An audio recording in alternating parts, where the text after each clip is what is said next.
Welcome to WNL Sports Weekly. I'm Jeremy Franklin. This week we'll speak with volleyball coach Tim Cole, field hockey captain Chelsea Stevenson, and men's cross country captain Kane Thomas. But first, a quick look back at the weekend in Washington and Lee athletics. Women's swimming won the ODAC relays, coming in first out of 9 teams at Cy Twombly Pool on Saturday. Both swim teams also scored dual meet wins over Mary Washington. Also in Lexington, field hockey clinched an ODAC tournament berth with a victory over Virginia Wesleyan before falling in a non-conference match against 7th-ranked Christopher Newport. Football suffered its first ODAC loss of the year, dropping a 31-14 decision at Bridgewater. Women's soccer defeated Randolph-Macon 1-0 on the road to remain in second place in the conference, while the men fell 3-0 at Roanoke in a battle for first place in the league, and the riding team finished 5th at the Hollins Invitational. And volleyball picked up ODAC road wins over Roanoke and Hollins, improving to 9-1 in conference play. I'm joined now by assistant volleyball coach Tim Cole. Tim, thanks for being here. Welcome to the show. Thank you. Come in peace. You and Brian Snyder have had to do a great deal of improvisation, I think you might call it, on this season. In fact, you've played the last several matches without a true middle blocking presence due to injuries and the like. How's WNL been able to maintain its success with unorthodox lineups on the court? Well, we've had just about everything that can happen injury-wise happen, and the players are the primary reason that we've handled everything so well. They're concentrating on what we are, not what we aren't, and that means a little bit of shifting left and right with our outside hitters and a little bit of discomfort, and them just being graceful with attacking the ball from different places along the net and concentrating on our style of play as our system changes. Doesn't matter where we are on the floor so much as what we do with the ball when we have it. So the players have been very graceful with it, and Brian and I have been a little bit creative. Cuba won a gold medal in the 80s with our system, so it can work, and we've got some confidence going forward with a 4-2 offense. You mentioned the outsides, and a lot of your offense is running through M.A. Bowles and Anna Lausberg right now. How well are those two playing? They're playing great, and this is a neat time of year to say that with the conference playoffs around the corner, and Emory has a big matchup this weekend. So it's great to reflect on their play. It's also a time of year where Brian and I are looking at what's that one little thing that we can help them get better at. So they're not done improving, but their performance has been stellar, attacking the ball, challenging the block, and everybody knows it's coming to them, and they're still scoring. You'll face a pair of top 10 teams down in Atlanta this weekend in Wittenberg and Emory. How will that tournament prepare your team for the postseason? Well, you can't hide anything from those guys. If we have a weakness that we're not aware of, we'll find out about it, and we have a few that we are aware of that we're looking forward to trying to compensate for, and we're looking forward to showing our strengths as well. So there aren't better teams in the country than those guys. They're different teams, and after that, you know, ODAC competition is certainly tough, but on a parallel plane. So we're looking forward to proving what we can do and what we can get better this weekend, and then executing one notch better the following weekend. The ODAC tournament starts next Wednesday. What will the Generals need to do as you seek to capture a conference title?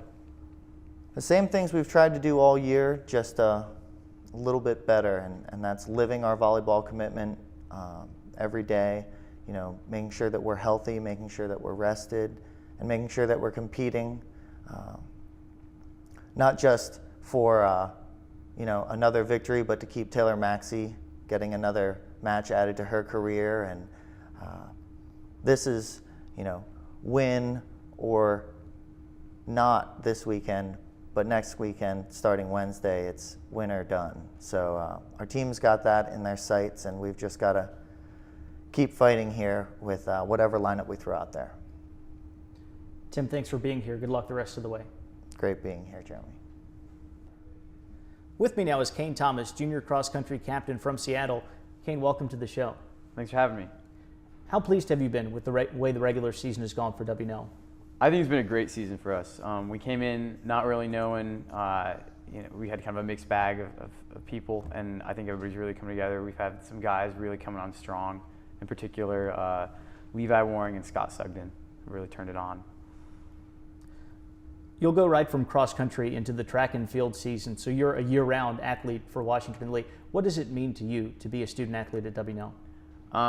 The thing that stands out for me, you know, being a year-round competitor, is that at Washington, you're not doing it for a scholarship. You're not in it for the money, and you're not getting kind of corners cut academically. So you're really involved with the sport out of the love for it, and it's a lot of fun being surrounded by other people who share the same passion that you have for your sport.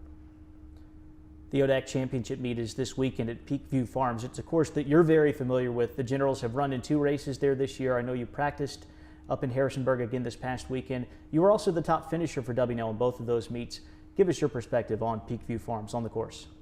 It's a pretty demanding course in that there's a lot of up and down, a lot of kind of sharp turns, which I tend to prefer those kind of courses. Because those different features of the course kind of help break it up for me. And I think it's just going to be a matter of really picking your spots to attack and being smart at the beginning, and then really having something left in the middle and the end of the race. What are your expectations for the team in Saturday's meet? I would be very happy with a 3rd place finish. That's kind of what, looking around ODACs, that's kind of the best that we could do this year. And I think that it's a really good rebuilding year for us to be able to come in the top 3 in ODACs. Look forward to next year. Kane, thanks for being here. Good luck in the ODAC Championship. Thanks. I'm joined now by Chelsea Stevenson, senior field hockey captain from Lake Forest, Illinois. Chelsea, welcome to the show. Hi, thank you. After a 1-3 start in conference play, WNL has won 3 consecutive ODAC games to clinch a spot in the conference tournament. What's been the biggest reason for the turnaround? I think that we've really picked up our intensity, and we've realized that after being in 7th place last week, that we do have a chance to make it to the tournament. And given last year's record, I think everyone on the team kind of realized we don't want to have a 2nd year in a row of not making it to postseason play. What does it mean to you and your co-captain Kirsten Kine to have another shot at the ODAC tournament? It means a lot, honestly. Looking back at the past 4 years, I'd like to have 2, or at least I have 2 already, but I'd like to have 3 seasons of postseason play. And I think that now toward the end of the season, I'm realizing that my life as I know it, of team sports could be over, or will be over, in the next couple of weeks. And it really means a lot to have our season go on as long as possible. What's the most important lesson that you've learned from competing in a Division III sport? I would say 2 things. One, time management, because being a double major and having studied abroad and playing a varsity sport and being captain for all 4 years, then you really have to organize what classes you're missing and what you're doing each day, and other clubs that I'm a part of. So time management, I feel like I could sign up for anything and accomplish it because I've done so much in the past 4 years during field hockey season. And I also would say that the season, or being on the team, has opened me up to a whole new group of girls that I may not have known otherwise and that I may not have been friends with. And it has made me be a more open-minded person when choosing people to befriend in my future. On the field, what are the keys for WNL as you prepare for the ODAC tournament? I think that we need to keep up the intensity that we have had for the past 3 games, and we need to keep in mind that we all want to play on Parents Weekend, and we would love to be in the finals, the ODAC finals, which would be Saturday, November 3rd. So if everyone has that attitude and we're all on the same page, then I think that we can really pull it through. Chelsea, thanks for being here. Best of luck the rest of the year. Thanks so much. It's time now for a look at the upcoming weekend. The volleyball team wraps up the regular season at the Emory National Invitational in Atlanta. The Generals will take on 3rd-ranked Wittenberg and UMass Boston on Friday before meeting the 6th-ranked Eagles on Saturday. The ODAC Cross Country Championships will take place at Peakview Farms in Harrisonburg on Saturday. The men's race starts at 11 with the women's meet slated for noon. Football travels to Catholic while the swimming teams get set for a home meet against Randolph-Macon. And the ODAC tournaments open up for field hockey and men's and women's soccer on Saturday. Check generalsports.com for the latest info on pairings, locations, and match times. For WNL Sports Weekly, I'm Jeremy Franklin. Thanks for watching.